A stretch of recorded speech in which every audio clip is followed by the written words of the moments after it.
Good morning, good afternoon, good evening, whatever the case may be. This is Dr. Jeff Zarnick, your favorite associate dean here in the Department of Criminal Justice and Social Sciences, Southern New Hampshire University Global. And on behalf of your fantastic faculty, I want to welcome you to another edition of Dr. C's Corner and our continuing series where we talk about critical thinking, or more importantly, perhaps, about thinking to become the best problem solvers we can possibly be.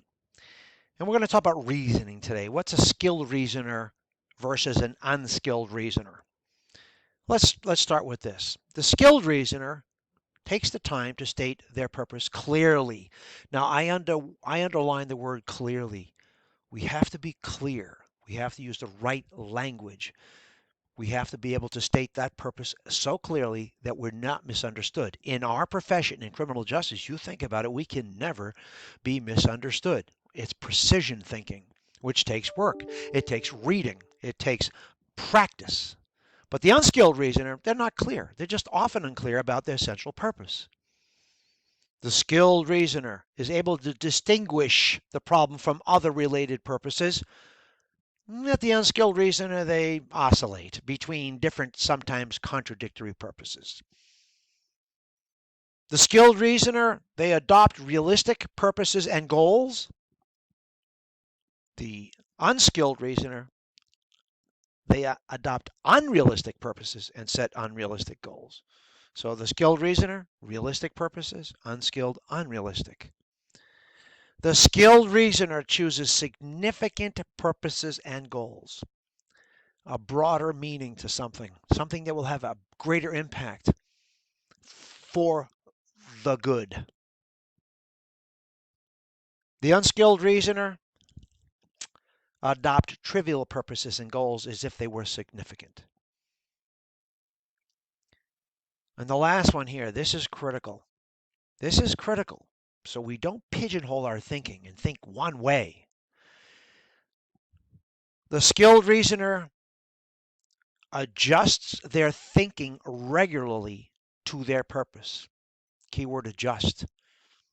It's okay to change. That is at the foundation of learning. And it's refreshing. I remember teaching in the brick and mortar. And when the students were paying attention, and I brought something to the classroom that was new to them, you can see it in their faces. They would light up and go, I never knew that.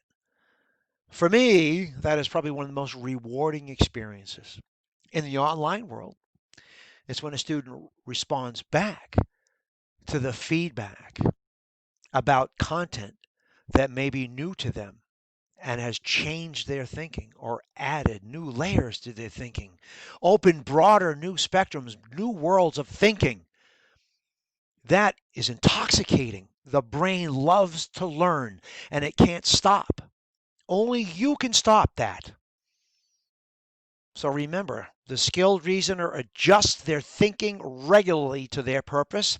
The unskilled reasoner, they do not adjust their thinking regularly to their purpose. That's not a problem solver, is it?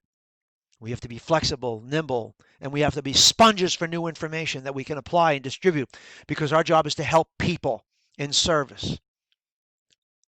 I want to thank you for listening to another edition of Dr. C's Corner, where we are thinking about thinking all the time. Stay in touch. Don't forget to subscribe to the channel. Anything we can do to help, you know we're here. We have your back. Be safe.